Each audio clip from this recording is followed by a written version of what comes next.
La Corriente del Golfo Podcast presentan Encuentros, un podcast de Movie, la plataforma de cine seleccionado a mano. Está la materia, está la idea y del choque entre la idea y la materia aparece la forma. Esto es precioso. Las voces más destacadas de Latinoamérica y España se reúnen para compartir y explorar el cine que nos gusta ver.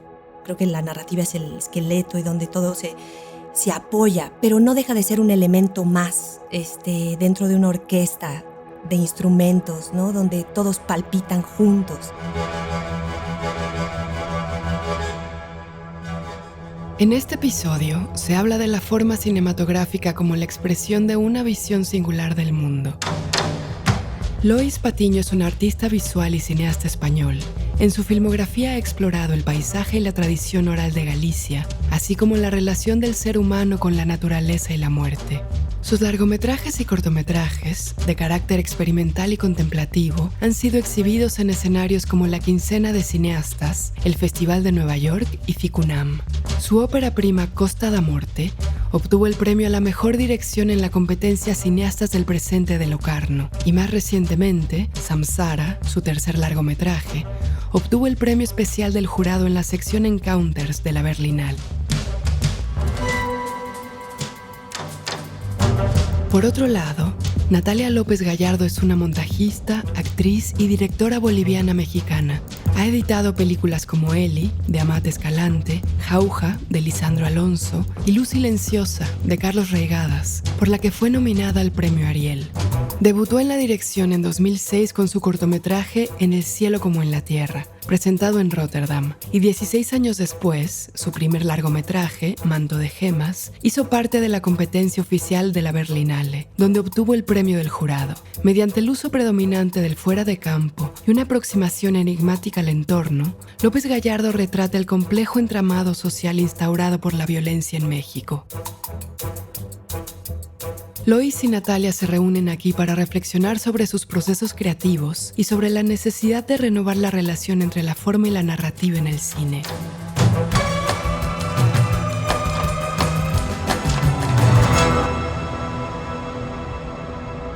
Hola, Natalia. Hola, Lois. Aquí estamos. Oye, qué gusto verte después de tanto tiempo. Sí, un montón. Un Porque yo montón creo de que tiempo.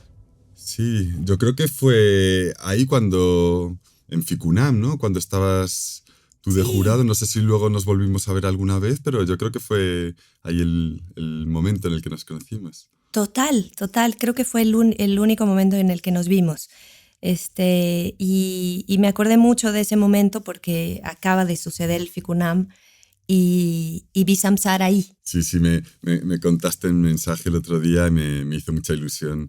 Porque es una película que con todas pasa, ¿no? Que hay, cuando las ves en pantalla grande es para el espacio en el que hemos creado la película, pero en Samsara pues tiene ese elemento central la película que se pierde mucho si no es en sala. Sí. Completamente. Ahí se hace como tan evidente que el cine es una experiencia sensorial, ¿no? Y además es una sala muy bonita, esa de la UNAM. Entonces se vio, no sabes qué bonita estuvo la proyección. Estaba llena la sala y fue muy especial. Fue en la mañana, además. Todos estábamos frescos, que es bonito meterse a la sala en la mañana. Sí. Entonces fue muy bonito, recuerdo mucho, o sea, se me metió la película. Sí. Pues bueno, la paternidad precisamente fue la que me hizo perderme esa experiencia de Ficunam, porque claro, estaba invitado a presentarla y tenía muchas ganas de ir. Porque al final es que Ficunam ha ido también presentando todas mis películas, ¿no? Y ahí ya se ha creado tengo un vínculo fuerte ya con ellos y con los espectadores, ¿no? Porque van repitiendo y repitiendo. Y al final, sí que para que el premio del público lo gane una película para ver con los ojos cerrados, Hay que... habla, habla hay que muy haber bien tenido una trayectoria Sí. ahí importante. Sí, sí. Completamente, Sí, sí, completamente. sí. No, es una película muy, muy dulce, muy dulce. O sea, no me extraña que haya conectado tanto con el público. Pero sí, pues sí, la paternidad te va a tener todavía un buen rato ahí. Sí, cuando se pone un poquito más tranquilo nunca, ¿no? Ya está siempre. Los tuyos me dijiste que era 15 y 12. Sí, ¿Sí? 15 y 15, 13, 15 y 13. 15 y 13 y medio, y sí, los retos son completamente diferentes ahora. Tu espacio vuelve, que eso es increíble. Realmente Ya. recuperas tu espacio Sí, sí. personal, Ujú, tus momentos de soledad y vuelves a reconectar contigo. Y eso es ujú, un regalo, o sea, lo empiezas a valorar de una manera brutal, ¿no? ujú. Pero pues sí, los primeros 10 años, camarada, puta. 10. Episodio 1. Idea contra materia. Sí, hemos estado conectados de muchas maneras y creo que por eso teníamos ganas de platicar.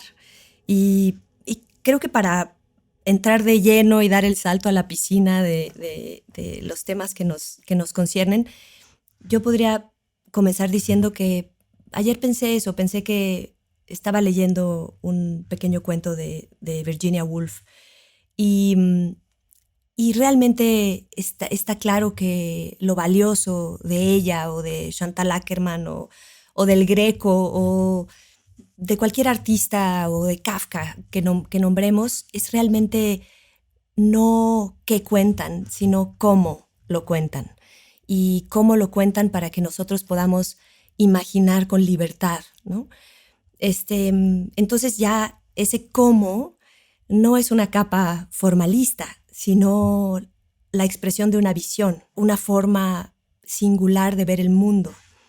Y creo que justo en el cine, cuando la cámara y el sonido no están al servicio solamente de la narrativa, sino al servicio de esta entidad mayor, entonces surge como un lenguaje que es descifrado como por primera vez. Entonces, no creo que la narrativa se deba de eliminar en absoluto, ¿no? No me refiero a eso, creo que la narrativa es el esqueleto y donde todo se apoya, pero no deja de ser un elemento más dentro de una orquesta de instrumentos, ¿no? Donde todos palpitan juntos. Y creo que justo de esta forma,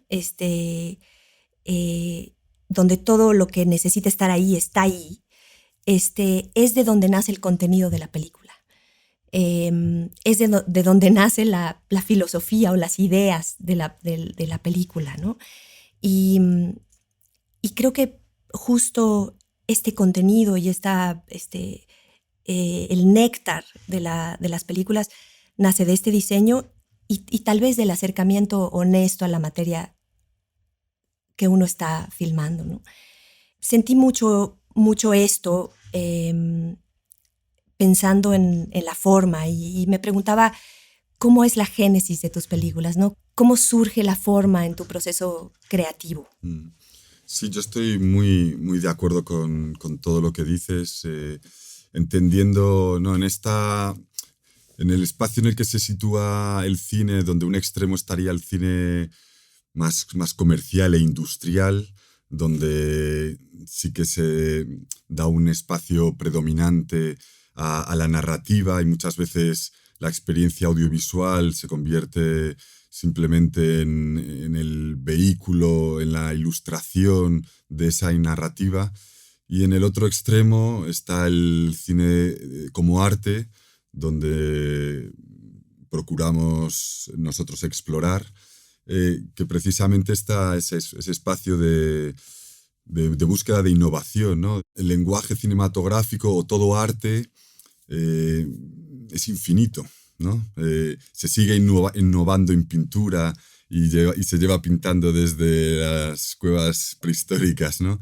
Y tiene muchos menos ingredientes que en el cine, ¿no? Entonces, yo creo que hay estos espacios y a nosotros nos interesa este espacio de subrayar el cine como experiencia, ¿no? Que ha salido ese término. Para mí hay un par de citas en torno a esto de pensadores que a mí me han hecho reverberar mucho los pensamientos. Ahora cuando hablabas, de esta no me acordaba, pero mientras te escuchaba, que es de Straub, que dice, está la materia, está la idea, y del choque entre la idea y la materia aparece la forma, ¿no? Esto es precioso. Y él lo llevaba al ejemplo del escultor, ¿no? De madera, de piedra. Tienes la piedra, tienes el tronco, vienes con la idea. Y en ese proceso de tratar de llevar tu idea a la materia, o que no es llevar tu idea a la materia, sino hay una cuestión de escucha a la materia, ¿no? De atención a la materia.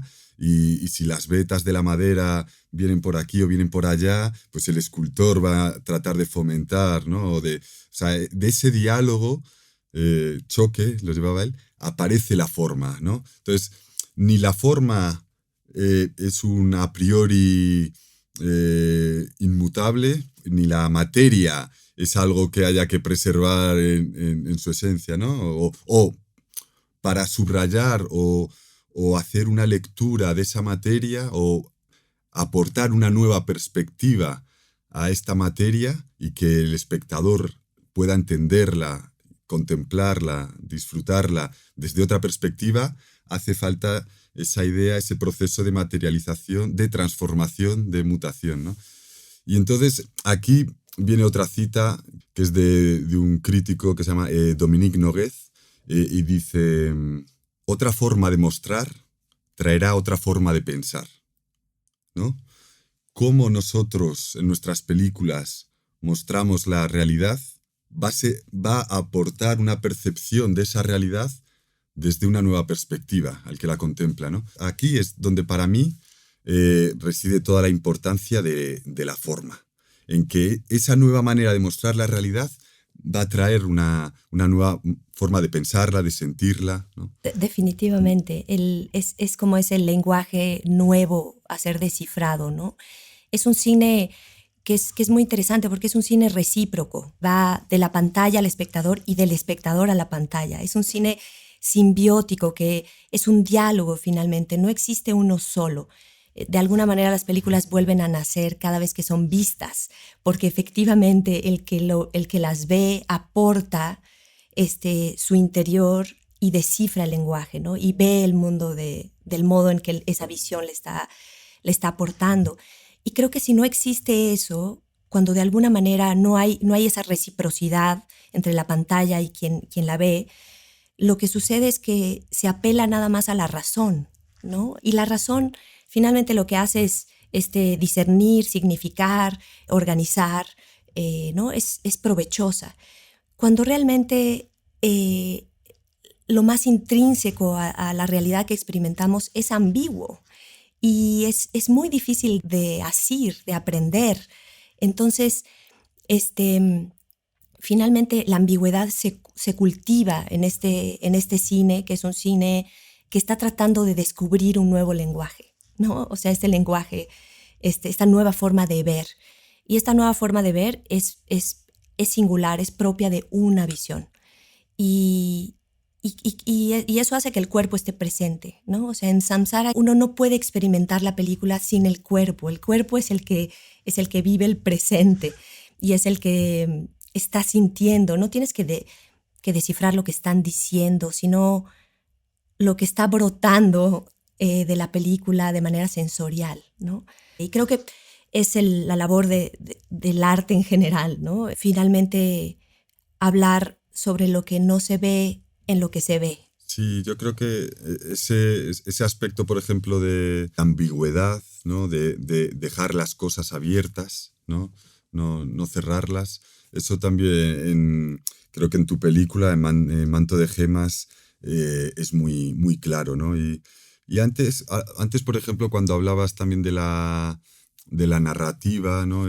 Yo creo que tú también estás explorando mucho en la narrativa, ¿no? Yo Manto de Gemas lo veo como un relato muy, muy atomizado, ¿no? bueno, precisamente a lo mejor del título viene aquí, ¿no? Son estas gemas, cada una rebotando sus luces, ¿no? Y, y en esa atomización del relato que lo presentas, por tanto, más inconexo, por tanto, con más vacíos, más huecos, y estos huecos son los que permiten este espacio de reverberación, que es el interesante, ¿no? Que la ambigüedad de las cosas permite que brote esta polisemia de las cosas, ¿no? Que las cosas, la realidad no tiene, o cada elemento no tiene un único significado, ¿no? Sino que toda esta polisemia, y nosotros nos interesa tratar de abrir esa polisemia, ¿no? Esos relaciones múltiples que en el título tan bonito de tu película, ¿no? Esas refracciones de la luz, de los cristales, unos en otros, ¿no? Y yo en Samsara, antes me preguntabas, por ejemplo, de dónde nacen mis películas o de la génesis. Y yo la verdad es que, bueno, suelen surgir de un elemento cinematográfico o un elemento de la forma cinematográfica o del lenguaje cinematográfico que me interesa explorar, ¿no? Y soy en eso, a lo mejor puede que está demasiado metódico, en el sentido de que con Costa a Morte, por ejemplo, me interesaba explorar la distancia en el cine y qué experiencia puede emerger de una película que está grabada toda con planos grabados en la distancia, ¿no? Que es una película, para el que no la haya visto, donde son todo planos de paisaje y vemos a las personas en mi tierra natal, en Galicia, muy alejadas, ¿no? Pero les escuchamos muy próximos, ¿no? Hay una doble distancia perceptiva. En Lua Vermella estaba explorando la inmovilidad y quería saber qué experiencia cinematográfica, qué experiencia sensorial emerge de una película donde todas las personas están paralizadas, ¿no? En Samsara quería explorar lo invisible, ¿no? Entonces pensé, mira, lo invisible, voy a hacer a los espectadores cerrar los ojos, ¿no? Y qué experiencia puede emerger de una sala llena con todo el mundo viendo una película con los ojos cerrados, ¿no? Esa es la primera idea. Y luego ya busco o encuentro en qué contexto puede ser interesante fundir esta idea, ¿no? De nuevo, entonces, ¿contra qué materia hago chocar esta idea para que aparezca? Sí, sí, Aunque la forma un poquito ya viene a priori, ¿no? Pero luego ya se va moldeando en función de ese encuentro con esa cultura, ese territorio. completamente. Ese choque del que hablas, que también para mí es fundamental en el montaje, que hablaremos un poco de eso, tiene muchísimo que ver con mi proceso también, porque a mí lo que me pasó es que el tema finalmente era tan complejo, tenía tantas capas, era un rizoma realmente tan vasto, y yo lo sentía como una especie de realmente de hiedra, ¿no? Que cubría una casa completa, ¿no? Una estructura completa, que esa forma que tomó tiene que ver con la naturaleza de esa complejidad, ¿no? O sea, esta explosión diseminada, este collage de alguna manera, ahora me doy cuenta de eso, ¿no? En ese momento no lo hice realmente consciente, pero ahora me doy cuenta que no solo esta explosión de momentos que se unen como por un rizoma, sino que sentía tanto choque, tanta contradicción entre las capas de la realidad del tema. El tema es muy complejo y está por todas partes en México, que lo que hice fue disociar la imagen y el sonido, ¿no? O sea, en el sonido está sucediendo algo y en la imagen otra cosa. Y todo esto se fue sumando de alguna manera, porque siento que cuando uno se acerca de una manera muy abierta, como decías, al lugar, a la materia, con una idea, con una sensación, con una aspiración de una forma, entonces hay una simbiosis. O sea, finalmente termina la materia mostrando ciertas cosas en la forma que uno escoge. Y así me pasó, ¿no? Ahora que veo Manto de Gemas, pues finalmente responde, toda la forma responde a mi acercamiento a la complejidad del problema. La distancia que para ti fue importante en Costa de Muerte, por ejemplo, para mí fue importante en Manto de Gemas porque sentía que no podía tocar algo que era inentendible. Entonces que había que tomar distancia del dolor, tomar distancia de la tragedia, tomar distancia de la cantidad de capas que involucraba esta tragedia. Y me era muy importante de alguna manera acercarme a un tema así de manera celular. O sea, creo que eso también está en tus películas. O sea, si uno trata de describir un problema social gigante y se acerca al todo, entonces de alguna manera puede caer en una especie de discurso panfletario. En cambio, si describes la célula y las características mínimas de una célula, el todo surge, ¿no? O sea, el todo está ahí y entonces hablas de problemas gigantes, como lo haces de pronto en tus películas también, desde la descripción de algo muy singular. Y bueno, sé que eres también el montajista de tus películas. Estás muy involucrado en el proceso de montaje y yo creo que hay diferentes momentos de construcción en las películas, ¿no? No sé si coincides con esto, pero hay un momento de mucha construcción cuando uno realmente da vida y el proyecto nace y uno escribe el guión y efectivamente hay este deseo de la forma para chocar con cierta materia. Y después está el rodaje, y en el rodaje, yo me acuerdo que Carlos, mi marido, en algún momento me dijo, el rodaje es el momento de la pasividad. Y yo en el momento en el que me lo dijo, no lo entendí porque me parecía contradictorio, ¿no? Pero después me di cuenta que efectivamente sí, en el rodaje hay que quedarse quieto para recibir. Y si no recibes lo que la materia te está brindando, con una brújula que vas navegando por esa realidad, probablemente te pierdas de mucho, ¿no? Y después está el montaje, que el montaje vuelve a ser un proceso de mucha construcción, o sea, de mucho voluntarismo de la dirección, ¿no? Y para mí el cine es ritmo, es eso, y ritmo entre estos elementos, los elementos, estos instrumentos en la orquesta, ¿no? Que hablábamos al comienzo, que son una síntesis de algo. O sea, no son planos aleatorios. El diálogo no surge aleatoriamente, el movimiento de cámara no es aleatorio. Todo está bajo este diseño de alguna manera, ¿no? Y el montaje siento que sirve, y ya me dirás tú cómo es tu proceso, uno para tirar cosas a la basura que no te sirven, otro para encontrar hallazgos que pueden ser mucho más interesantes de los que imaginaste cuando imaginaste la película. De pronto surgen cosas que dices, madre mía, que esto es nuevo para mí, y corregir errores, ¿no? Que la cantidad permitida, digamos, para corregir errores es chiquita. Si una película tiene muchos errores, pues ya puede llegar a ser una película fallida, pero corriges errores y obviamente todo en pro de la búsqueda de este ritmo, ¿no? Y de la síntesis de estos elementos pulsando en conjunto. ¿Cómo te pasa a ti? Sí.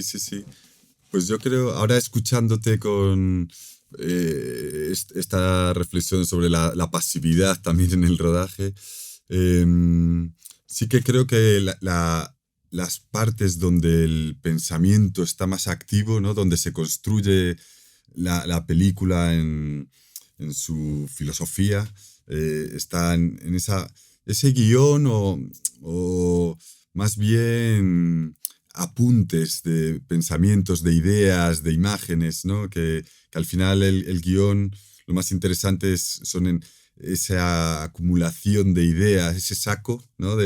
Con pequeños regalitos que tienes ahí. Y esas ideas escritas en el papel, ahí para mí es el momento máximo de pensamiento, ¿no? El rodaje lo siento como sí, que es este periodo de escucha hacia lo que sucede y de reaccionar rápido, ¿no? Es como el momento donde hay que estar muy ágil Y yo lo tengo mucho como de resolver. O sea, ahí está, tenemos las ideas, tenemos este tiempo limitado y hay que ejecutar esto que se ha pensado de la mejor manera. Si la realidad nos lleva a un lado o a otro, tener la intuición y la reacción rápida de saber cuál es el mejor camino ante este suceso que acaba de acontecer, ¿no? Y entonces sí que no es un momento de pensar mucho, ¿no? Sino de resolver, escuchar y reaccionar con agilidad. Y luego llegamos al momento que a mí yo creo que es el que más disfruto, que es el montaje también, porque ya hay una calma, ya tienes toda la materia prima con la que vas a trabajar, todas las imágenes, sonidos, todavía puedes grabar algo, imágenes hay veces que también puedes regrabar cosas, pero bueno, ya tienes tu cosecha, tu colecta, y ahora ya es con calma irle dando forma, ritmo, y ahí yo soy un poco distinto a los directores habituales, porque me gusta trabajar yo solo, porque me gusta la intimidad, igual que hay películas también que he grabado incluso yo solo, ¿no? El rodaje, porque al trabajar en un cine contemplativo, muchas veces Costa a Morte, a veces éramos dos, a veces, que era mi novia de entonces, Carla Andrade, y a veces grababa yo solo. Mi último cortometraje, que estuvo en Berlín también, El Sembrador de Estrellas, lo grabé yo solo en Tokio. Entonces, al venir yo también del arte contemporáneo, donde hay mucho esto del do it yourself, me gusta mucho esa autonomía también. Y me gusta sobre todo la intimidad con las imágenes. Entonces, ahora que tengo hijos pequeños, pues el momento en el que puedo trabajar más es por la noche. Entonces llega la noche y estoy ahí trabajando ideas. Pero cuesta mucho más este elemento que decías tú de una de las patas del montaje, que es el desechar cosas, ¿no? Cuando tienes otra persona contigo, y sobre todo si no eres el director de esas imágenes, que sabes el trabajo que te ha costado grabarlas, voy aprendiendo a desechar cada vez más rápidamente, pero al principio me aferraba mucho a las imágenes, ¿no? Yo no me siento segura con lo que me dice. No seas tan tonta. A nadie le gusta que la anden checando. No hay forma, María, de ayudarte, la verdad. Yo no tengo nada que ocultarles. Los muchachos escuchan todo. Ya sabes cómo se ponen. No hagas enojar a los niños, María, por favor. Si yo no he hecho nada.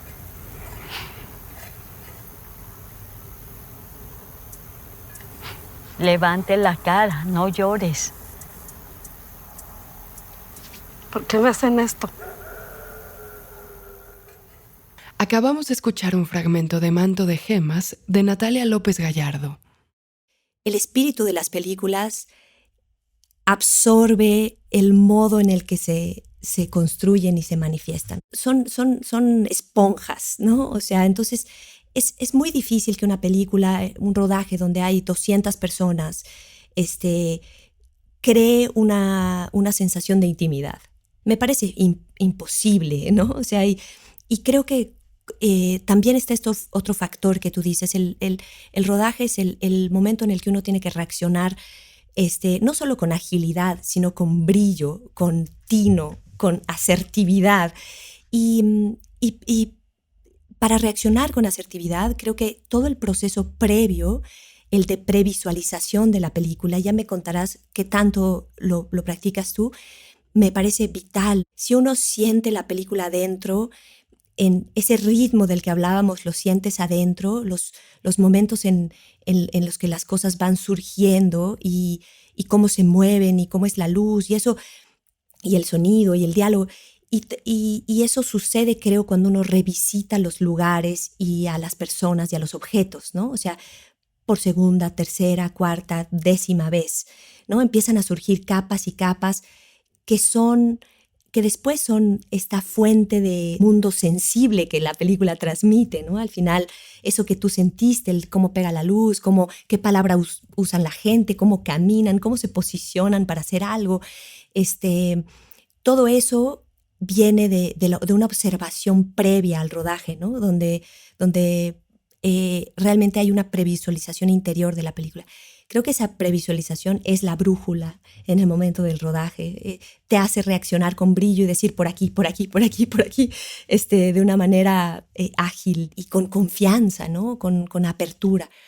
Eso por un lado. Y después contarte que, por supuesto, es diferente el montaje cuando uno está solo que cuando uno está con alguien. A mí me pasó en la película y que creo que fue muy, muy rico, muy enriquecedor, que me tocó la famosísima pandemia en la película, en el montaje. Entonces tuve que estar sola bastante tiempo, pero después empecé a intercambiar con 2 o 3 colaboradores la película y me encantó porque el soliloquio se volvió muy intenso. ¿No? Desde que la película empieza a nacer, pues ya han pasado 3 años, las has escrito, las has filmado, tal, y otra vez encontrarse con las imágenes solo. Una cierta distancia, es ¿no? fuerte, ¿no? Sí, es brutal. El momento de entrada de otra sensibilidad, de otra visión fresca, fue un bálsamo para mí en ciertos momentos. Pero también soy alguien como tú que cree en crear intimidad para resguardar la película, para resguardar que las cosas nazcan y tengan oportunidad de nacer, ¿no? Y que no haya ruido que no impida ese nacimiento, ¿no? Y hay muchas veces también, sobre todo cuando después de trabajar la película no logro estar del todo satisfecho, ahí entiendo ya que necesito cierta distancia y ahí sí que ya comparto a modo de ayuda, pero ya tiene como una forma, ya tiene un lenguaje, ¿no? En un coloquio de Albert Serra de Pacifiction, creo que él citaba a alguien, pero decía, un rodaje que vaya en contra del guión, un montaje que vaya en contra del rodaje, ¿no? Entonces, que la película siempre va renaciendo de sus cenizas como un ave fénix, ¿no? Y eso también es interesante a veces, ¿no? Como, a ver qué pasa, ¿no? Esto ha salido así, pero vamos a ver. Que bueno, Albert Serra también tiene un estilo de montaje muy, muy particular. Porque completamente. Ahí, ¿no? Sabes un poco, ¿no? Que trabaja... Filma con muchas cámaras. Muchas cámaras, el director de fotografía también es uno de los montadores, entonces se ponen tres montadores, y uno es Albert, se dividen las escenas, trabajan en una sala en paralelo, cada uno con una escena, luego cuando uno la termina se la pasa a otro, las van intercambiando y así, o sea, hay un proceso. Pero también es interesante, ¿no? Hablar de que muchas veces las innovaciones en el lenguaje provienen de una innovación en la metodología y en el proceso, ¿no?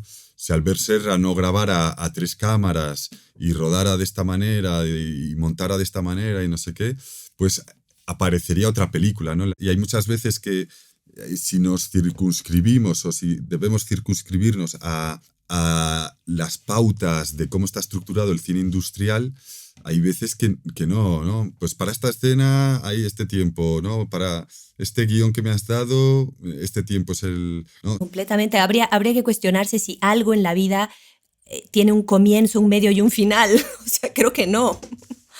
Y si solo se puede resolver también sin el espacio, ¿no? Porque muchas de la importancia es de este tiempo, ¿no? El tiempo de reflexión, ¿no? Que se lo queremos dar a los espectadores, pero que también debemos dárnoslo a nosotros en el rodaje, ¿no? Yo al trabajar hasta ahora en un ámbito bastante próximo al cine documental o directamente cine documental, solo que he trabajado con un lenguaje, una aproximación diferente, un lenguaje cinematográfico diferente, mis películas no están tan planificadas como esa visualización muy detallista que hablas, que has hecho que bueno, como metodología tuya, ¿no? Creo que es algo que en la ficción más más planificada es imprescindible, ¿no? Para poder también no caer en denominadores comunes en el lenguaje, sino que cada plano tenga su propia entidad, su propia fuerza, ¿no? Y para precisamente, a ver, cuanto más has trabajado una imagen mentalmente, más fácil luego es poder reaccionar a todo lo que suceda, ¿no? Pero en mi caso, que son mucho más permeables a la realidad, buscan estar muy abiertas a la realidad. Por ejemplo, esa intimidad del rodaje, equipos pequeños, lo que buscan precisamente es eso, ¿no? Que no sea un equipo grande que bloquea la entrada de la realidad en la imagen, sino en Samsara, por ejemplo, pues éramos equipos muy pequeñitos donde pues íbamos tomando la realidad, iba entrando y saliendo de la imagen una y otra vez. Sí, ¿no? sí. Yo creo que es importante eso. A diferencia de lo que se puede creer en esta planificación o previsualización de la película, lo que te brinda, siento, es flexibilidad. O sea, cuando las películas efectivamente están sostenidas en una narrativa y su intención es transmitir cierta información en cada uno de los planos, entonces finalmente hay una imposición de algo preconcebido a la realidad, ¿no? Entonces la realidad pierde su valor, muere de alguna manera para encarnar esto preconcebido. En este caso, siento que esta previsualización, este sentir la película en el interior, sus sonidos, de alguna manera esta aspiración de la forma, este deseo de una forma, siento que lo único que hace es poder estar abierto, más abierto en el momento de rodar, ¿no? O sea, realmente poderse permitir que la realidad entre o que las cosas imprevistas entren en la película, porque sabes realmente qué tiene que entrar y qué tiene que salir, o sea, tienes una claridad interior porque hay como una especie de brújula. Y lo mismo sucede en el montaje. Yo estoy totalmente de acuerdo con que finalmente la innovación surge también de estas metodologías que parecen reglas, ¿no? Parecen reglas impuestas también y que pueden dar cierta como dureza o rigidez a las cosas, pero todo lo contrario, siento que son retos, ¿no? En los que de alguna manera el espíritu de las cosas puede nacer, ¿no? Y puede tomar unas formas insospechadas. Entonces, creo que para cada creador, creadora es vital encontrar la forma y la metodología en la que se acerca a la realidad y a su propia creación e intuición, ¿no? Y confiar. Confiar en ella, o sea, como tu herramienta. Es tan diferente como lo hace Albert, tan diferente como lo haces tú, y cada quien tiene su manera. Intermedio. Movie, la plataforma de cine en línea que presenta una selección con curaduría. Películas increíbles, interesantes y hermosas de todo el mundo. Obras maestras del cine, retrospectivas de directores, programas especiales, estrenos exclusivos y selecciones de los principales festivales de cine del mundo. Siempre hay algo nuevo por descubrir. Para ver lo mejor del cine en streaming, visita movie.com/encuentros y prueba Movie gratis durante 30 días. Esto es mubi.com/encuentros para obtener 30 días del mejor cine gratis. En este espacio, Lois Patiño y Natalia López Gallardo hablan de algunas de sus películas favoritas. Me había apuntado dos que me gustaría decir así. Un autor que es Peter Hutton, es un cineasta norteamericano que trabaja con paisaje. Para mí fue uno de mis grandes maestros cuando conocí su obra. Trabaja películas en completo silencio, en 16 milímetros, y son como casi un cuaderno de notas de imágenes bellas, poéticas que va captando aquí y allá, a veces de un modo muy abstracto, en distintos paisajes. Le pude conocer en el Festival de Nueva York y en FICUNAM le hicieron un ciclo, ahora ya ha fallecido lamentablemente hace unos años, pero en Ficunam le hicieron un ciclo y justo era el año de Costa da Morte y le pude conocer y estuvimos por ahí por México Qué juntos bonito. y pude conocer a mi ídolo y tiene una de sus últimas películas se llama At Sea y es de el proceso de un barco. Él fue marinero mercante y entonces atravesó mucho el océano de lado a lado y su percepción sutil hacia el paisaje la cultivó mucho en estos viajes a través del océano, ¿no? Entonces, Ay, bueno, qué bonito, me va a encantar explorarlo. Sí. sí. Yo en general vuelvo a las mismas películas y a los mismos autores, ¿no? O sea, veo a Chantal Akerman una y otra vez, Letters from Home, la vuelvo a ver y siempre vuelvo a sentir algo nuevo. Eso es lo que pasa con estas películas, ¿no? Que están tan ligadas a una visión personal y crean un lenguaje que las puedes ver infinitas veces y te siguen dando y dando. Ayer vi una película que es alucinante, la vi por segunda vez y creo que tiene mucho que ver con todo lo que hemos hablado, con un cine como experiencia que tiene que ver más con la sensualidad que con el raciocinio. Se llama Onibaba, no sé si la conoces, se llama el director, es como del 64, me parece, o 67 o algo así, y es de un japonés que se llama Shinto, el apellido Shinto, Onibaba, que es la mujer demonio. Es una película realmente fascinante porque es de una síntesis maestra, realmente cada elemento es completamente sintético, es como el néctar de cada uno del lugar, las personas, los elementos, todos son como una especie de néctar de algo. Trata sobre la sexualidad, el poder natural de la sexualidad, que el director decía que es lo que mueve al mundo finalmente, y lo hace de una manera tan sensual. Estoy segura que te va a gustar mucho, es una película fascinante. Escuché en una entrevista que tu próximo proyecto puede que vaya por esa temática, ¿no? Sí, me imagino que conoces a Lucian Castan Taylor y a Verena Parabel, ¿no? Bueno, ellos son fantásticos, en ese sentido de la sensación. Sí, ellos trabajan también instalaciones, ¿no? Yo nunca he visto ninguna instalación de ellos en directo, pero sé que han hecho incluso en capillas o en espacios, ¿no? Pero sí, su película Leviatán, bueno, y toda la reflexión sobre el cuerpo que estás haciendo, claro. A día de hoy también su última película, bueno, no sé si es la última ya, pero la que trabaja en el cuerpo también desde distintas perspectivas, incluso con cámaras por el interior del cuerpo. Internas. Sí, es alucinante. De Humanis Corporis Fabrica. Estuvo hace poco también aquí en México. A mí ellos me causan una fascinación total.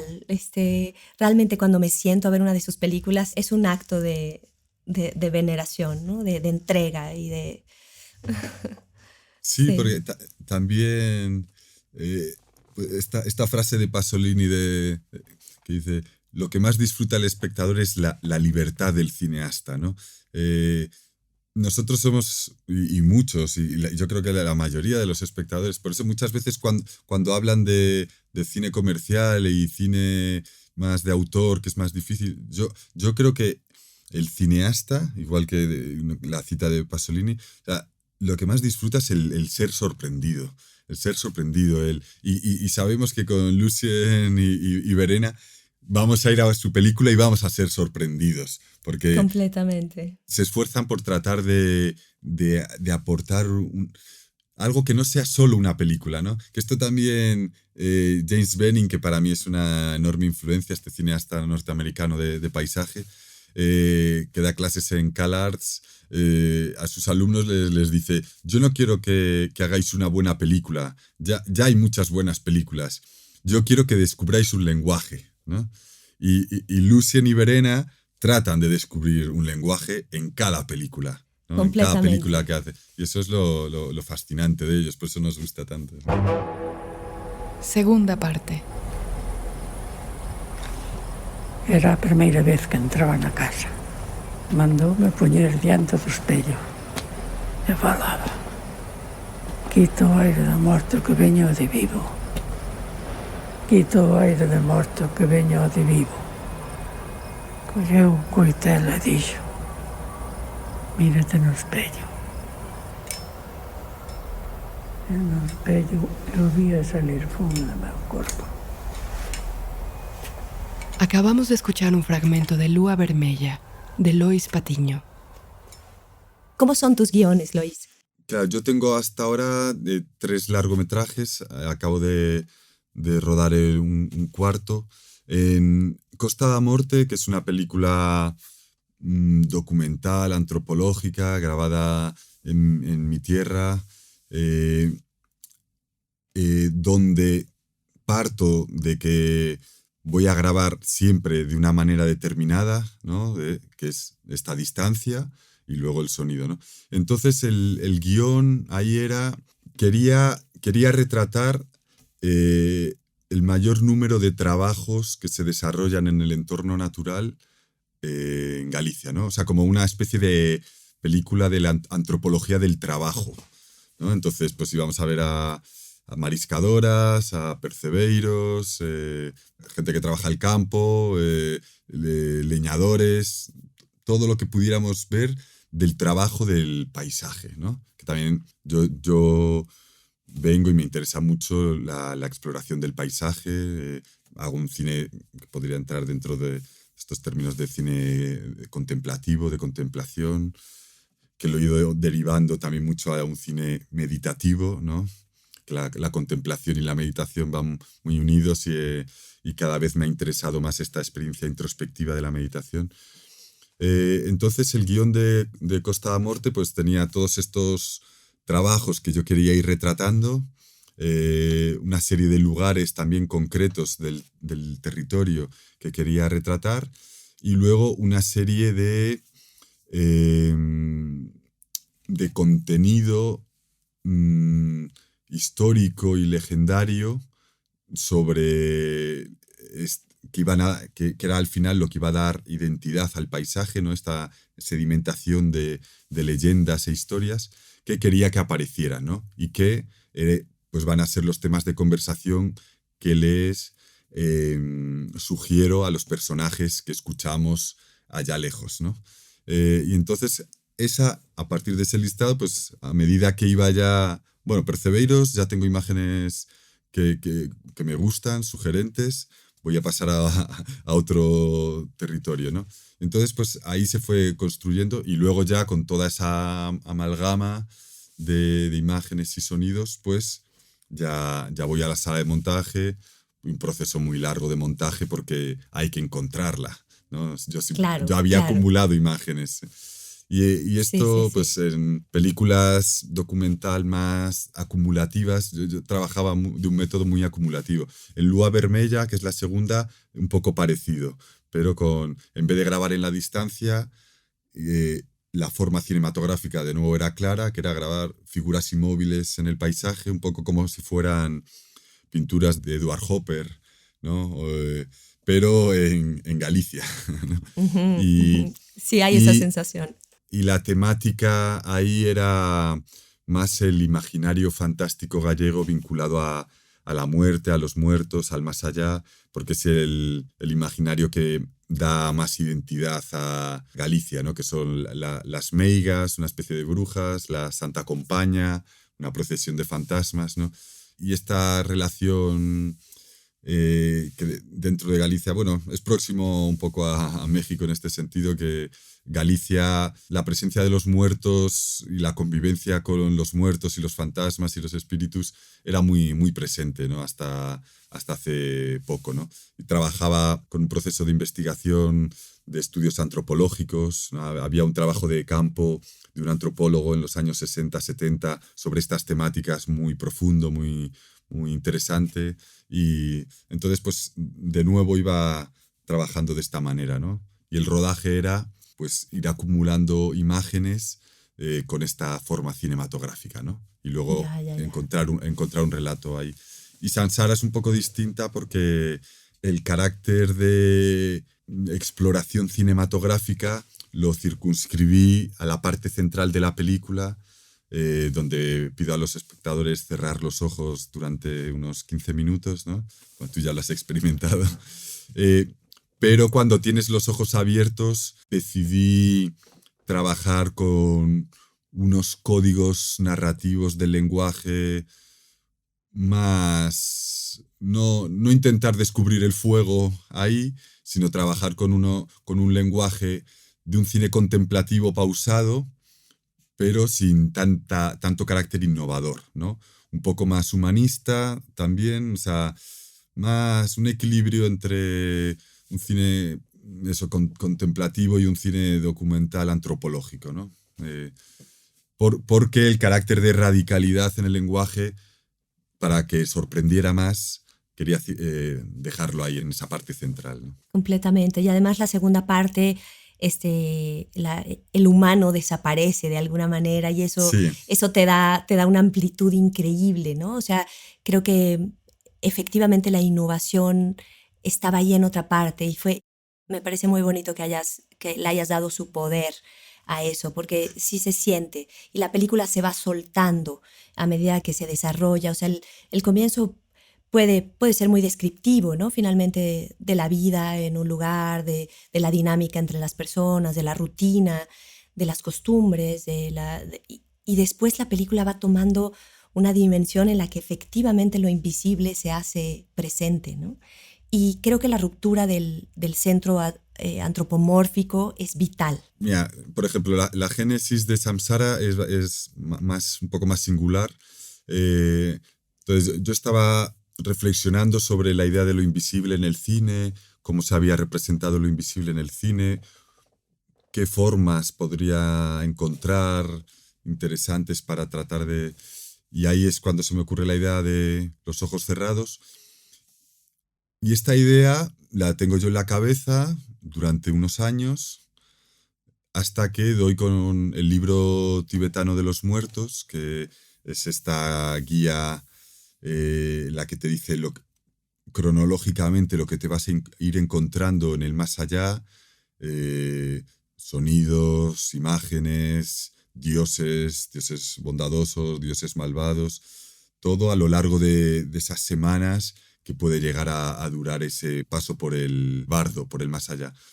Entonces, cuando encontré este libro, vi claro que fundir esta idea que quería de lo invisible con ojos cerrados a este tránsito por el más allá, también porque me interesa mucho cómo distintas culturas conciben el más allá, cómo se relacionan con la muerte, cómo imaginan la muerte, qué mitos y leyendas han emergido de esa problemática o de esa preocupación, ¿no?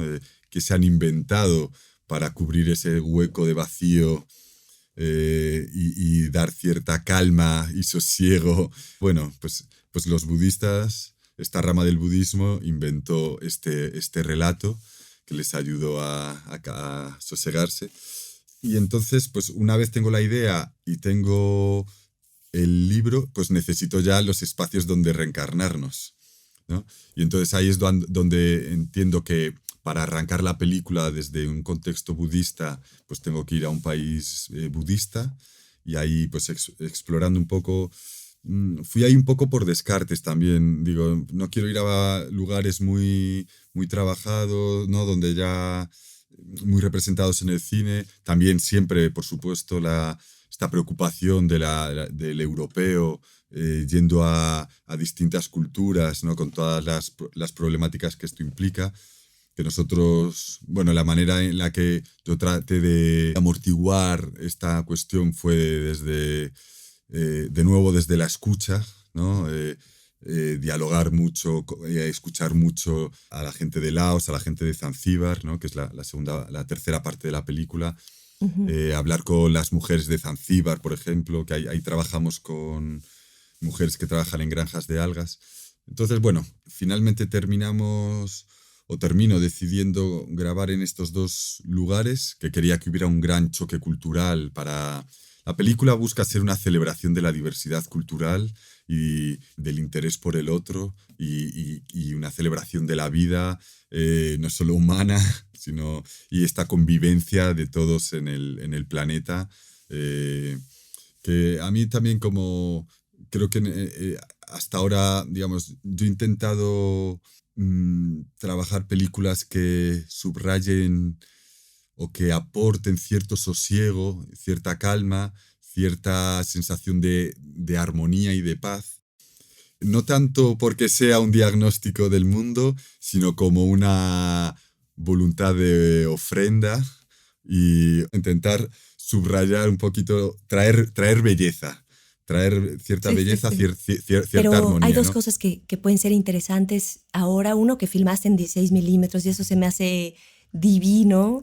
Y el otro día, escuchando una conversación, una discusión un poco en el rodaje de Carlos, mi marido, que está filmando, discutían está filmando en 35 milímetros y discutían por qué era mejor, ¿no?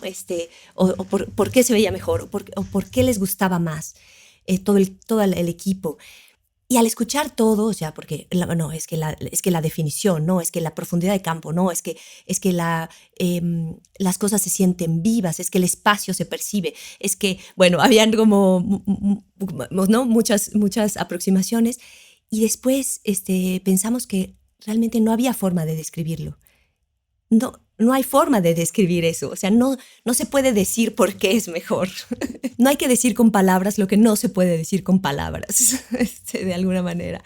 Y en Samsara es muy evidente, ¿no? Es muy evidente cómo ese soporte aporta una dimensión sensorial a la película y se une a todos los elementos. Sin duda. Y otra cosa que te quería preguntar, y creo que hay algo muy, muy particular, es la palabra, ¿no? El diálogo. Para mí es un elemento fundamental porque no es informativo, ¿no? Es un elemento así como el movimiento de cámara o la luz o los mismos objetos. Pero la palabra pues tiene una dimensión muy, muy fuerte en nosotros, ¿no? De hecho, nos identificamos con la parte verbal que somos de una manera brutal. Básicamente creemos que esa es la realidad. Entonces, el diálogo creo que es algo que tiene que surgir en el momento preciso, ¿no? Así como la cabra muge en el momento preciso, o sea, no muge en un momento en que no debe de mugir, lo hace en ese momento. Y el diálogo igual, siento que el diálogo tiene que surgir de una manera muy natural, tiene que ser una manifestación verdadera. ¿Y qué es la palabra en nuestra vida? La palabra es lo que ocultamos, es la belleza del mundo, pero también la estupidez, la fealdad, las mentiras. Hay muchas cosas ahí, ¿no? Y entonces en el diálogo hay muchas dimensiones humanas que no son informativas, son capas más de la realidad, ¿no? Totalmente, sí, sí. Sí, ahí yo, por ejemplo, yo he empezado haciendo películas sin diálogos completamente, ¿no? Porque yo he focalizado mucho y sigue siendo mi fuente principal de interés, ¿eh? Y esta experiencia bueno, esto que hablábamos desde el principio, ¿no? De esta ambigüedad de la realidad, que la palabra también muchas veces cierra, ¿no? Significa. Sí, hay un poeta que dice, la palabra pone punto y final al pensamiento, ¿no? Completamente. Cierra las cosas, ¿no? Y entonces, pues bueno, empecé trabajando de esta manera y poquito a poco fui introduciendo el diálogo. Y a mí, Samsara, ya te digo, es un poco diferente para mí porque al trabajar desde cierta voluntad de retratar unas comunidades, utilicé un lenguaje más próximo al documental antropológico, utilicé un lenguaje más, un código más normal, más habitual, ¿no? Pero en Lua Vermella o en Costa da Morte, con esta separación de imagen, traté de abrirlo a reverberaciones mayores, ¿no? Y con el 16 milímetros, el analógico, en Samsara, yo la primera decisión de por qué grabar en analógico fue para cambiar mi metodología de trabajo, para cambiar este proceso acumulativo, ¿no? En el digital, al ser infinito el material y todo esto. Entonces quería ya cambiarlo un poco. Y entonces esta era una manera que tal. Y por otro, por supuesto, alguien que le interesa mucho la plasticidad de la imagen, el aspecto pictórico y la belleza en la imagen, el analógico te lo da intrínseco, ¿no? Puedes estar grabando la cosa, una silla, un enchufe, este enchufe que estoy viendo aquí ahora, y en analógico aparece una...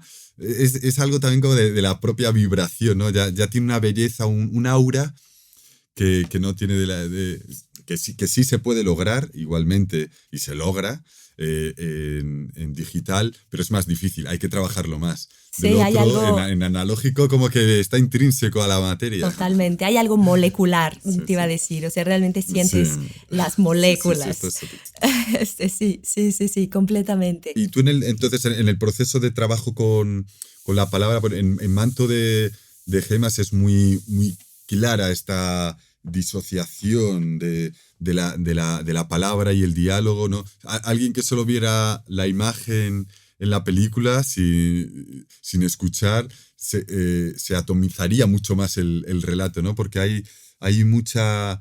No, y no es información lo que se transmite, porque es más esta atmósfera, subraya y aparece como un elemento sonoro más dentro de estas múltiples capas que conforman la banda sonora, ¿no? de Manto de Gemas. ¿No es un sonido más también dentro de este aspecto? Sí, es una película que imaginé mucho en sonido, porque filmamos en la época de secas en Tepoztlán y Tepoztlán está lleno de insectos en ese momento y todo está realmente, todo craquela, ¿no? O sea, todo suena a que se rompe, además de los insectos y hay una rudeza, una sequedad, una, un contraste entre la sombra y la luz tan poderosos que de alguna manera, cuando decidí que la película se iba a desarrollar en ese momento, empecé a imaginarla en sonido, ¿no? Y sí, sin duda el diálogo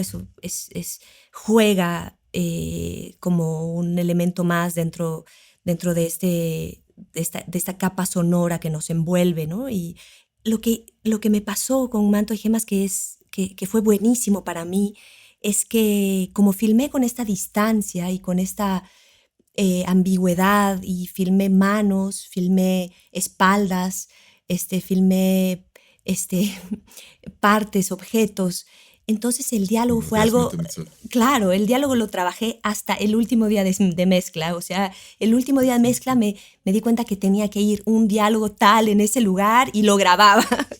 Entonces Sí. eso fue increíble, el sonido es tan noble en ese sentido, ¿no? Tan plástico, entonces realmente fui trabajando palabra por palabra y como soy montajista y estoy acostumbrada a trabajar casi con sílabas, o sea, porque puedes construir frases o hacer lo que quieras, siempre estuve construyendo el sonido y el diálogo. Y eso fue muy, muy bueno para la película, me parece, y para mí, porque pude perfeccionar ciertas cosas. A mí me encantan las frases que resuenan de una manera bella, o sea, y que realmente, porque la palabra, además de encerrar un significado y efectivamente poner un punto y aparte, también está la poesía, ¿no? Y la palabra tiene esta amplitud también. Entonces, me gustan mucho escoger las palabras y que sean palabras que no necesariamente encajan perfectamente con la persona. Tal vez la persona no las conoce bien, pero las dice como por primera vez de pronto. Y me gustó mucho, fue un trabajo muy rico para mí el del diálogo en la película. Y nada, ajá, el Lua. El Lua Vermella, aunque yo les pedía en las entrevistas que hablara muy bajito, muy pausado, tenían energía y no. Entonces, al final lo que tuve que hacer fue ir a centros de mayores, ¿no? A residencias de ancianos. Fui a grabar las voces, o sea, tuve que estas entrevistas que había hecho, reescribirlas con un lenguaje poético sintetizado, yo, muy inspirado también en libros de cuentos de terror, de Lovecraft, ¿no? De este terror fantástico. Claro, terror cósmico, terror metafísico, ¿no? Y las locuciones hacerlas con personas que tuvieran una voz muy débil o profunda y hecho muy y calmada, pausada. Sí, casi en el susurro, ¿no? En ese límite en el que no estás susurrando, pero no. Y con personas muy mayores que ya tienen una debilidad en la voz, ¿no? Y luego en El Sembrador de Estrellas, que es un cortometraje grabado en Tokio, y hay 2 voces que son en off, entonces están muy inspirados en Marguerite Duras, en los personajes incorpóreos de Marguerite Duras y cómo dialogan, que aparecen como fantasmas invisibles en el espacio también. Me encanta ese texto, es fantástico. Sí. Y al final, ahí también quería hacer como una película que fuera una especie de libro de aforismos, un libro de citas, como quería Walter Benjamin, ¿no? Y entonces pues fui recogiendo de distintos autores europeos, americanos, de cultura occidental, pero también muchos haikus de la cultura oriental, para hacer un diálogo entre ambas culturas, y los iba agrupando un poco por temáticas, ¿no? Lo visible, los colores, ¿no? Los colores son pájaros paralelos, no sé. Y luego también aquí también de nuevo el hallazgo de un libro fue fundamental para mí, y fue también el que dio la clave a la película, que era una recopilación de haikus de despedida, que se llaman Jisei Noku, ¿no? Eran de condenados a muerte, ¿no? Un haiku de despedida de condenados a muerte. Y encontré un libro recopilación de esto, ¿no? Entonces al final de la pieza, y aparte que, digamos, hay una filosofía de relación con la muerte y el más allá de mucho sosiego en general, ¿no? En esos haikus, ¿no? En este budismo zen, ¿no? Me interesaba. Totalmente, de aceptación, ¿no? Y veo que tienes un anclaje en libros y en literatura. A mí me pasa lo mismo. La verdad es que más que películas que sean como fuentes de inspiración para las películas, los libros y la pintura son para mí como un vasta fuente de inspiración. Y me pasa mucho que no son novelas, tampoco son como ensayos filosóficos o poesía o textos que tienen que ver con las temáticas de alguna manera que me interesan, y son libros que me acompañan siempre a lo largo del proceso, aunque no se involucren realmente con la película, pero están ahí como una especie de banda sonora, ¿no? del momento, y son unos acompañantes fantásticos. Y volvemos a la primera frase con la que abrimos la plática, y es el cómo, ¿no? Y cómo un autor se acerca a la realidad para que podamos imaginar con libertad. Sí, total. Fantástico hablar contigo, Lois. Sí. Pues podemos estar en contacto siempre. Sí. Ya estamos. Creo es que que no sé, sí. no tengo reloj. Yo acabo de ver la ola y llevamos 1 hora y media, que se pasó rápida. ¿En serio? Alucinante. Sí. Oye, bueno, pues sí, camarada, pues un placer. Sí, muy bonita la conversación, muchas ideas. Y voy a ver esta película. Onibaba. Onibaba en cuanto pueda, voy a buscarla. Completamente. Sí. Y que vaya increíble esa película que tienes entre manos. Me va a encantar verla cuando esté lista. Sí. Igualmente. Un beso muy grande. Un beso muy grande, Lois. Chao. Chao. Encuentros. Un podcast de Movie, la plataforma de cine seleccionado a mano. Escucha otros episodios de nuestra 5ª temporada de Encuentros, The Movie Podcast, con Víctor Gaviria, Mariana Enríquez, Laura Huertas Millán, J.A. Bayona, Fernando Trueba, Teddy Williams, María Elche, Elena López Riera, Luis López Carrasco y Marcelo Martinezzi. Esto fue Encuentros, The Movie Podcast, con la participación de Lois Patiño y Natalia López Gallardo. Idea, F.K. Karel, Sandra Gómez, John Barrenechea y Ricardo Giraldo. Producción, Ricardo Giraldo y Fernando Peña. Productores ejecutivos, F.K. Karel, Sandra Gómez, John Barrenechea, Diego Luna y Gael García Bernal. Investigación, guión y transcripciones, Andrés Suárez. Apoyo en guión y transcripciones, Fernando Peña. Coordinación de invitados, Mónica Pérez. Edición y música original, Andrés Solís. Voz, Elvira Liceaga. Marketing y comunicación, Sofía Chacón y Fabiola Quintero. Grabación de Lois Patiño en España, David de la Fuente en Robin Groove Studio. Grabación de Natalia López Gallardo en México, Andrés Solís en NAF Audio. La Corriente del Golfo Podcast y Movie, todos los derechos reservados 2023.